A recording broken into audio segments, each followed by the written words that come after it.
ଆଜି ଦିନରେ ପ୍ରବଳ କାମ। ପ୍ରଥମେ ଆସନ୍ତୁ କାକୁଡ଼ି ତୋଳିବା ଏବଂ ମାର୍କେଟକୁ ଯିବା। ଦେଖିପାରୁଥିବେ କିପରି ଆମର କାକୁଡ଼ି ଫଳିଛି। ଏବେ କାକୁଡ଼ି ତୋଳା ଚାଲିଛି। ତାପରେ ମାର୍କେଟକୁ ଯାଇ ଏହାକୁ ବିକ୍ରି କରିବା। ତାପରେ ଆସିବା କ'ଣ ରହିଛି କାମ ସବୁ, ଆସନ୍ତୁ ଦେଖନ୍ତୁ। ଦେଖିପାରୁଥିବେ କିପରି କାକୁଡ଼ି ଆମର ଫଳିଛି ବାଡ଼ିରେ। ଏହାପରେ ଡ୍ରେସ୍ ସବୁ ଯେତେ ସବୁ ରହିଥିଲା, ମାନେ ବର୍ଷା ଛାଡ଼ୁନି, ଡ୍ରେସ୍ ସଫା କରି ହେଉନି। ତେଣୁକରି ଆଜି ଡ୍ରେସ୍ ସବୁ ସଫା କରିବାର ପାଳି ପଡ଼ିଲା। ତ ଡ୍ରେସ୍ ସବୁ ସର୍ଫରେ ମୁଁ ଭିଜେଇ ଦେଇ ତାକୁ ରଖିଦେଲି। ଏବେ ପୁଅର ଟିକେ ଚୁଟି ବଡ଼ ହୋଇଯାଇଥିଲା, ତାକୁ ସେଲୁନ୍ ନେଇପାରିଲିନି। ତ ମୁଁ ଭାବିଲି ନିଜେ ତାକୁ କାଟିକି ସାଇଜ୍ କରିଦେବି। ତ ଲାଗି ପଡ଼ିଲି ଏବେ ଚୁଟି କାଟିବାରେ। ଦେଖିପାରୁଥିବେ କିପରି ସାଇଜ୍ ସେ ମୁଁ ତା ଚୁଟିକୁ କାଟି ଦେଉଛି। ଏହାପରେ ପୁଣି ବହୁତ କାମ ରହିଛି। ଏହାକୁ ଚୁଟି କାଟି ସାରିଲା ପରେ ଆସନ୍ତୁ ଦେଖିବା କ'ଣ ସବୁ କାମ ରହିଛି। ଏହାପରେ ତାକୁ ଚୁଟି ସାଇଜ୍ କରିଦେଉଛି। ତେଣୁ ଆଜି ଫଙ୍କା ଥିବାରୁ ମୁଁ ଲାଗି ପଡ଼ିଛି ଏବେ ବିଭିନ୍ନ କାମରେ।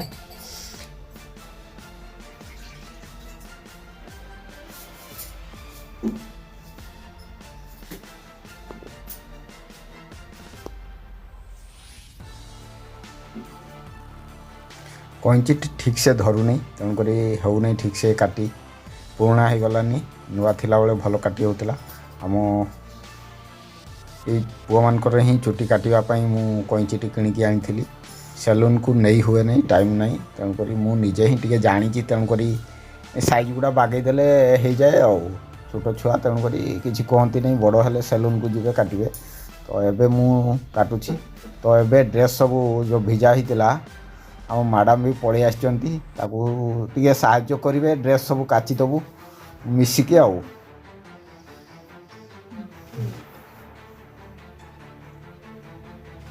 ତ ଏବେ ଡ୍ରେସ୍ କଚା ଆରମ୍ଭ ହୋଇଗଲା। ଏପଟେ ଡ୍ରେସ୍ କଚା ସାରିଲା ପରେ ମୁଁ ପ୍ୟାଣ୍ଟ ସାର୍ଟ ଗୁଡ଼ିକୁ ଖରାରେ ଶୁଖାଇ ଦେଉଛି। କାରଣ ବର୍ଷା ଆସିବାର ଅଛି ସେକେଣ୍ଡ ହାଫ୍ରେ। ଫାର୍ଷ୍ଟ ଆୱାର୍ରେ ଯଦି ଶୁଖିଯିବ ତ ଭଲ କଥା, ନହେଲେ ନ ଶୁଖିଲେ ପୁଣି ଓଦା ରହିଯିବ। ତ ଜଲ୍ଦି ଶୁଖାଇ ଦେଲା ପରେ ପୁଣି ଏବେ ତଳି ଉଠା ହେଇଛି, ବିଲକୁ ଯିବା ପାଇଁ ପଡ଼ିବ। ସବୁ ପ୍ୟାଣ୍ଟ ସାର୍ଟରେ ଗୁଟି ଗୁଟି କରି ଖରାରେ ଶୁଖାଇ ଦେବା। ଖରା ଭଲ ହେଉଛି।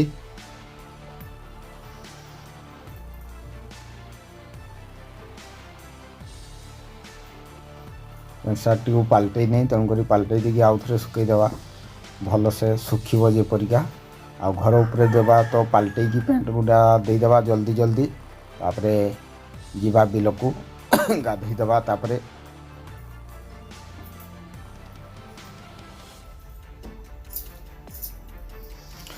ତ ପ୍ୟାଣ୍ଟ ସାର୍ଟ ପୁରା ସମ୍ପୂର୍ଣ୍ଣ ସବୁ ଶୁଖାଇ ଦେଇଛି, ଦେଖିପାରୁଥିବେ ଖରାରେ। ଆଉ କିପରି ସବୁ ପ୍ୟାଣ୍ଟ ସାର୍ଟ କେମିତି ଶୁଖା ହେଇଛି। ତ ତଳି ମୁଁ ବର୍ତ୍ତମାନ ରେଡ଼ି ହେଇଯାଇଛି, ବୁରାରେ ପ୍ୟାକିଂ ହେଇକି।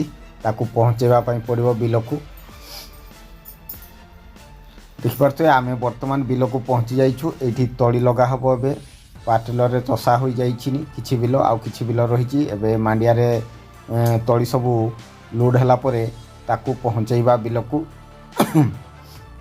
ଏ ବାଇକ୍ରେ ନେଇକି ଆସିଲି ତଳିକୁ। ଆମ ଘରୁ ପାଖାପାଖି 2 କିଲୋମିଟର ହେବ ବିଲ। ତେଣୁକରି କେନାଲ୍ ତଳ ବିଲ, ତେଣୁକରି ଆଣିବା ପାଇଁ ବାଇକ୍ ନହେଲେ ହେବ ନାହିଁ। ସେପଟେ ହିଁ ତଳି ଦେଇଥିଲୁ।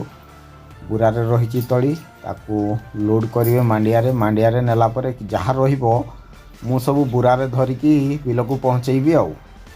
ତ ଭିଡ଼ିଓଟି ଯଦି ଭଲ ଲାଗିଥାଏ ଗୋଟେ ଲାଇକ୍ କରିଦେବେ ଏବଂ ସାଙ୍ଗସାଥିମାନଙ୍କୁ ସେୟାର କରିଦେବେ। ଆଉ ତା ସହିତ ଚ୍ୟାନେଲକୁ ସବସ୍କ୍ରାଇବ୍ କରି ପାଖରେ ଥିବା